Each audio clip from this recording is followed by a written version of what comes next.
Hey, Boo. I only have a couple minutes. I'm already into my writing time, and it took too long with breakfast. But I want to kick off some accountability for an experiment that I'm trying, which is to go back in time to the 90s.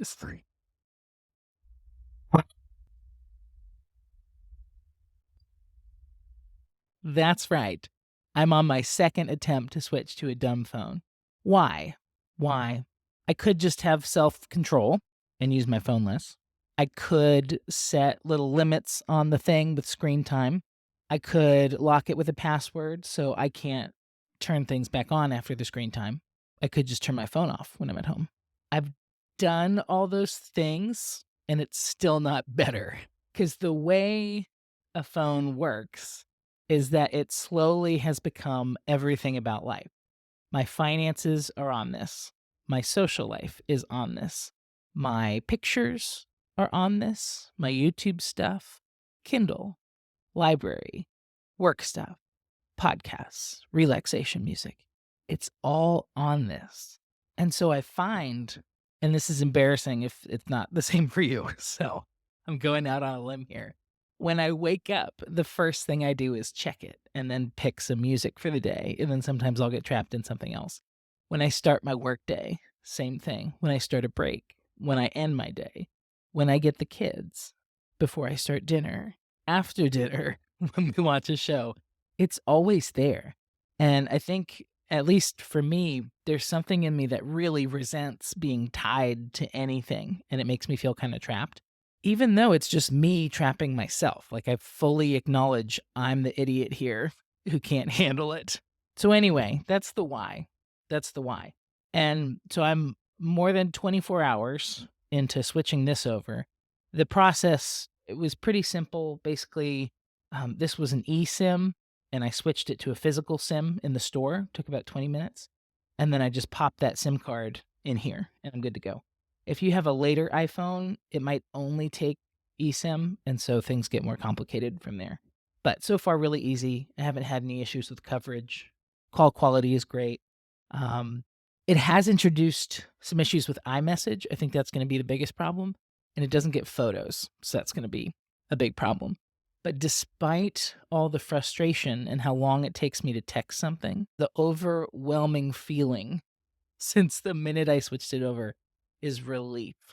And I think that says everything that it needs to say, which is that no matter how inconvenient this is, at a very fundamental level, I'm relieved to have the leash off from my phone.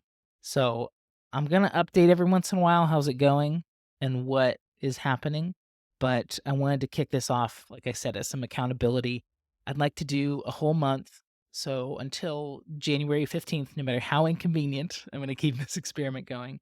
And there really aren't any rules. I'm keeping the smartphone for safety, at least for the 30 days. I want to make sure I'm comfortable because there are things you can't do. Like the other day when my car wouldn't start, if I hadn't had my mom there to jump my car, I would have needed this to contact my insurance. So it's like just digging up how connected I am to my phone and how reliant I am on it really bugs me. So I'm going to treat it kind of like a camera. Like I'll just throw it in my bag in case I need to transfer money with finances or contact insurance and get a tow, stuff like that. But this is all I actually need to drive. And yeah, maybe for short trips I won't because I can call anybody I need to with the phone. You can also, I'm going to keep it as an iPad. Like you can download music and then play that in the car. The newer car doesn't have a CD player, which I discovered, but the old car does. So I got all my CDs from college and they're back in the car. I'm really looking forward to that. And again, I can't help but think what an idiot I am because you're probably thinking, well, if you're bringing the phone anyway, what the heck are you doing? That makes no sense.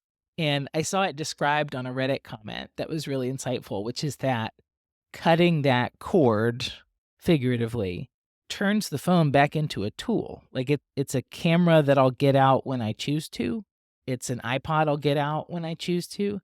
It's not an endless scroll machine that can suck me in with any number of things that have been designed by scientists to suck me in. And that is that freedom. That's that little break in relief. And already to get in the car and I can just leave the phone in the trunk and I can't scroll Reddit or YouTube when I'm stuck in traffic. I can't get on LinkedIn at the end of the day for no reason. I don't know why I do these things. It's just what I do. So if you don't have that problem, this is not going to be interesting. You're just going to think I'm dumb.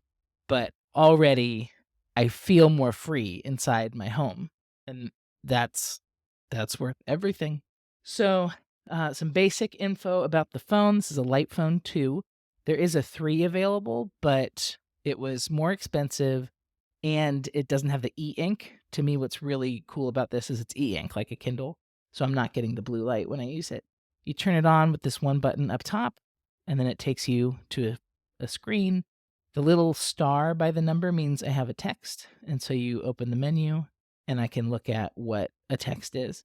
You can also hit this middle button on the side, and it takes you to your menu. And this is all you got. You got a phone, you got an alarm, you got settings, and I think there's notes somewhere, but I don't know where it is.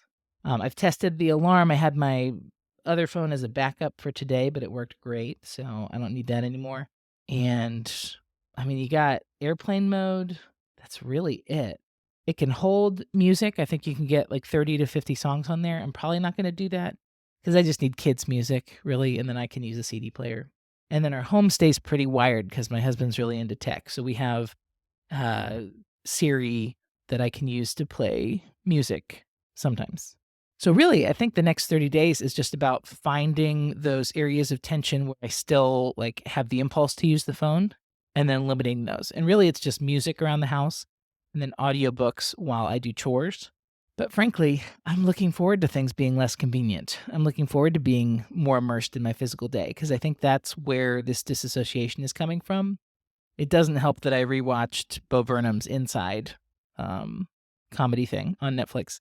And it really struck me how we've turned our lives into content, and especially me, obviously, because I'm here talking to you, and I don't know where to go with that. I actually have a 2-hour meeting with my business coach today to kind of talk about the future.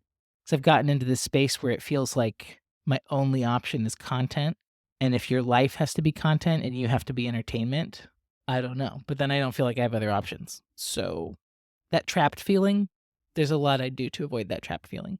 So we're kicking it off. If you have any questions, let me know. If you're on some kind of similar journey, let me know. I'd be curious what's going on. A lot of people don't count Reddit or YouTube as social media. I'll admit it's not the same as other social media, but I think it's still social. I think anything with an algorithm feels pretty social. So here we are. The most exciting experiments are the ones where you don't know how it's going to end. So by that definition, I'm pretty excited.